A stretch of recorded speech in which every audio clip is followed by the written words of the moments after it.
Hello everyone, welcome back to my channel. My name is Dr. Nisha and in today's video lecture we are going to study Antimonium tartaricum. So Antimonium tartaricum ये remedy बहुत commonly used remedy है for day to day practice और exam के लिए ये 2 marks के लिए remedy आती है. इतनी 5 मार्क्स के लिए कोई ज़्यादा नहीं पूछेगा इसको, लेकिन 2 मार्क्स के लिए ये रेमेडी बहुत ज़्यादा इंपॉर्टेंट है क्योंकि इसके ऊपर एमसीक्यूज या फिर 2 मार्क्स टू डिस्क्राइब क्वेश्चंस बहुत सारे आते हैं. ठीक है. सो एंटीमोनियम टार्टारिकम का कॉमन नेम है टार्टार इमिटिक. स्टेफ इसका प्रूवर है. ठीक है. Constitutionally it is suited to persons with the hydrogenoid constitution. ठीक है. तो ये मैंने सारे कॉन्स्टिट्यूशन का वगैरह सब लेक्चर मैंने ले चुकी हूँ मैं, तो उसकी अगर आपको लिंक चाहिए तो मैं डिस्क्रिप्शन बॉक्स में दे दूंगी, बट यहाँ पे मैं एक्सप्लेन नहीं करूँगी ज़्यादा. लेकिन एंटीमोनियम टार्टारिकम ये हाइड्रोजनॉइड कॉन्स्टिट्यूशन के लोग होते हैं. ठीक है. Mental generals. So mentally child clings to those around, मतलब जो भी उसके अराउंड है, मतलब उसके फैमिली मेम्बर्स है या फिर उसके फ्रेंड्स लोग हैं या फिर कोई भी उनके साथ है जो वो खुद जानता है किसी को, तो वो उनसे ना चिपक के रहेगा. बहुत क्लिंगी बहुत रहते, वो चिपक के ही बैठेंगे. उनको कहीं जाएंगे नहीं. पार्क में रहेंगे तो मम्मी के आसपास, पापा के आसपास, दादा दादी के आसपास ही रहेंगे, खेलेंगे. अगर उनको खेलना भी रहेगा तो दे विल आस्क समवन कि है ना, चलो आप चलो मेरे पास, फिर मैं खेलता हूँ, आप चलो मेरे साथ, इधर चलो उधर चलो. आप खुद कोई तो खुद चाहिए, नहीं तो फिर मैं नहीं खेलूंगा. ऐसे लोग रहते. वॉन्ट्स टू बी कैरिड, हमेशा उठाना रहता है, मतलब हमेशा उनको गोदी, मम्मा प्लीज गोदी ले लो, मम्मा प्लीज गोदी ले लो, हमेशा उनका वही रहता है. Cries and whines if anyone touches it, मतलब है ना बहुत ज़्यादा टैंट्रम थ्रो करते. अगर कोई गलती से भी बाहर का लोग उनको है ना ऐसे बोले, चलो बेटा मैं ले लेती हूँ, तुम्हारी मम्मी को परेशानी हो रही है या फिर पापा को परेशानी हो रही है, मैं ले लेता हूँ थोड़ी देर के लिए. अगर वो ले भी लेते हैं ना हाथ से, इतना जोर जोर से, ऐसे लगता है उनको किडनैप करके कैसे लेके जाते हैं बच्चों को, या फिर इतना जोर जोर से रोएंगे, हाथ पैर मारेंगे, उनको इतना परेशान कर देंगे. जब तक वो नीचे नहीं छोड़ते, जब तक वो मम्मी के पास उनको बच्चों को नहीं दे देते, उतना वो परेशान करते हैं. वो बच्चे उनको रो रो के बुरा हाल कर देते हैं, as if someone has beaten them very badly. Will not let you feel the pulse, मतलब इतना ऐसे करते वो, लेकिन उनके पल्स भी फेल्ट नहीं होते, इतना माइल्ड पल्स रहते. Physical generals. ग्रेट स्लीपलेसनेस और इरेजिस्टेबल इंक्लिनेशन टू स्लीप, मतलब ये लोग है ना ज़्यादा सोते नहीं है. रात में भी इनको डर रहता है, सोते नहीं है. पूरी रात भर जग जग जग के निकालेंगे. एसिडिटी के सिम्टम्स इनमें बहुत ज़्यादा रहते हैं. रेस्पिरेटरी के सिम्टम्स इनमें बहुत ज़्यादा रहते हैं क्योंकि वो रात को ठीक से नींद लेते ही नहीं है. With nearly all complaints, like सब कंप्लेंट्स रहती है. रात में नींद भी नहीं रहती, साथ में ही सारे कंप्लेंट्स रहती है. Diseases originating from exposure to damp basement. So damp basement की वजह से एकदम गीला गीला सा है कुछ नीचे अपने बेसमेंट में, एंड वहाँ पे अगर कोई खेलता है बेसमेंट में या फिर है ना उसके जस्ट ऊपर उनका कमरा है, एंड उसकी वजह से और ज़्यादा सिम्टम्स बढ़ जाते हैं. वहाँ से ही सिम्टम्स शुरू होते हैं और है ना वहाँ पे ही जाके एग्रीवेशन पॉइंट भी रहता है इन लोगों का. Face is cold blue pale covered with cold sweat, मतलब स्वेट भी आता है, वो ठंडा स्वेट आता है. ठीक है. फेस कैसे है तो है ना कोल्ड है, ठंडा है टच करने को, स्वेट भी ठंडा है. और ब्लू मतलब जैसे साइनोस जैसे रहते बच्चे, पेल एंड साइनोस, जैसे खून की कमी है. और इसमें खून की कमी रहती है, लो बीपी रहता है इनमें. क्यों ऐसे होता है? पल्स फील नहीं होती है उनमें. ठीक है, चलो पल्स का तो इन्वर्सली प्रोपोर्शनल रहना चाहिए, बट ये पल्स भी फील नहीं होती क्योंकि वो ठंडे, ऐसे बहुत ठंडे हुए रहते हैं. फिर ऑलमोस्ट वो ब्लूइश कलर के रहते हैं, लाइक ना डीऑक्सीजनेटेड ब्लड का रश बहुत ज़्यादा है, ऑक्सीजनेटेड से ज़्यादा. तो ऐसे वो टाइप के फ्लश्ड नहीं रहते, वो एकदम ब्लूइश रहते हैं. माउथ उनका कैसे रहता है तो tongue is coated pasty thick white, मतलब कोटेड टंग रहती है. पेस्टी मतलब जैसे टूथपेस्ट की तरह, पेस्ट कैसे लगाया अगर आपने पेस्ट, सो वो कैसे एक लेयर सा फॉर्म होता है, सो वैसे टाइप का पेस्टी. एंड थिक पेस्ट और वाइट कलर का पेस्ट रहता है वो. ठीक है, वैसे उनको लगता है. Reddish papillae. ठीक है. रेड एजेस तो है ना, मतलब पैपिलेज और एजेस भी है ना रेड रहते पूरे।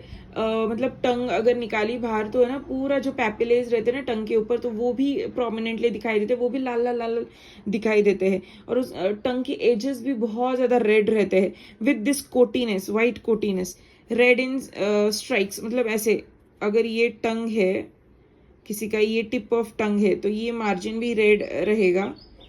यहाँ पे पैपिलेज भी रहते हैं तो वो भी रेड रहेंगे, स्ट्राइक्स रहेंगे, ठीक है, वो भी बहुत ज़्यादा रेड रहेंगे। ड्राई इन मिडल, मतलब यहाँ पे मिडल में बहुत ज़्यादा ड्राई रहेंगे, ठीक है। Extraordinary cravings for apple, it is a key note की है ना, it is craving for Apple.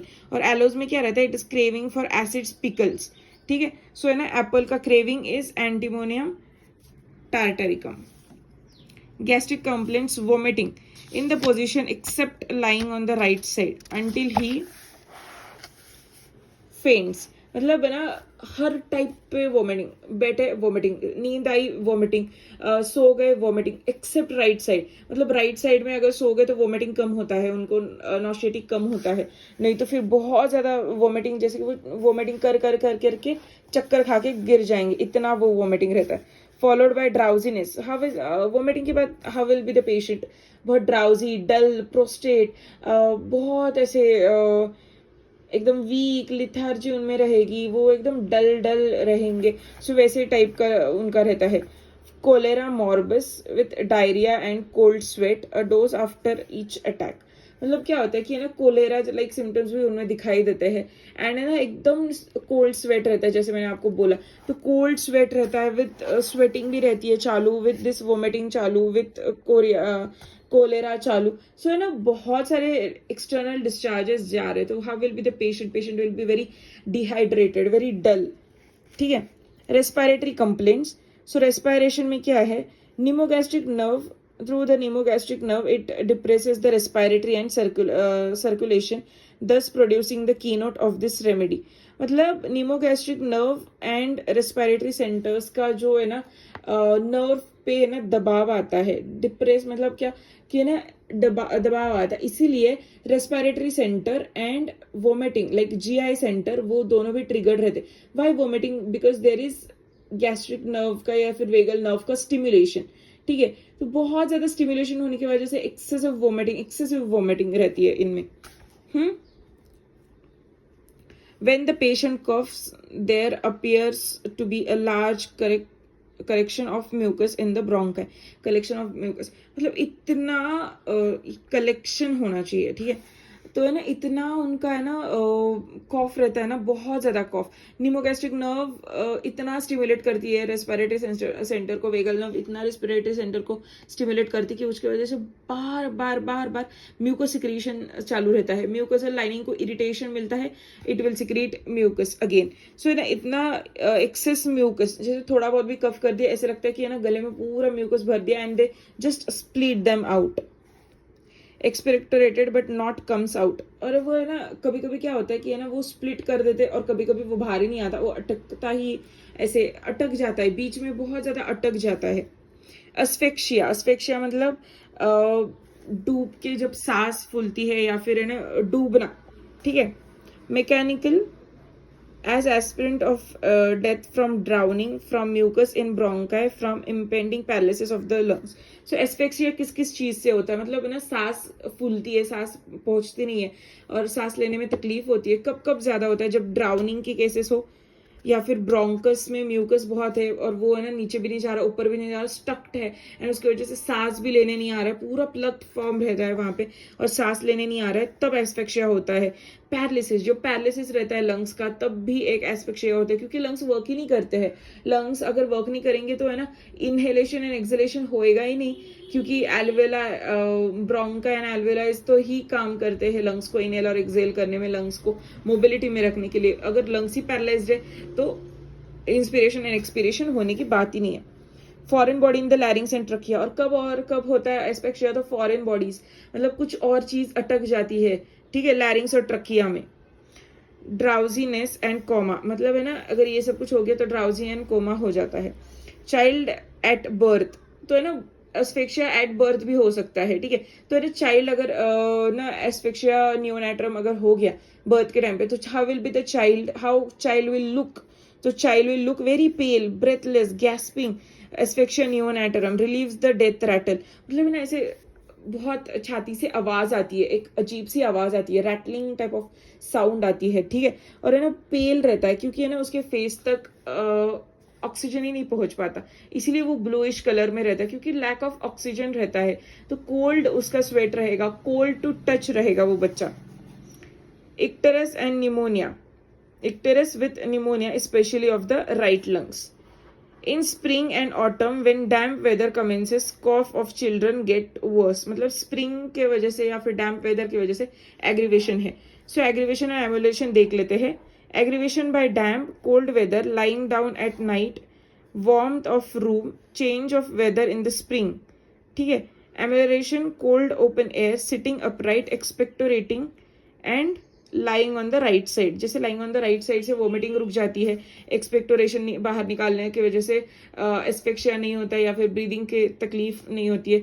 अगर खड़े ऐसे उठ के बैठेंगे और स्ट्रेट बैठेंगे तो अच्छा लगता है उनको, ठीक है ना, ओपन एयर में बहुत अच्छा लगता है। तो रिलेशनशिप है ये। So I will not read this relationship, but please help yourself out for the relationship. But yes, this is for today's lecture. I hope you like this lecture. If do, then do consider subscribing to my channel. And till then, bye.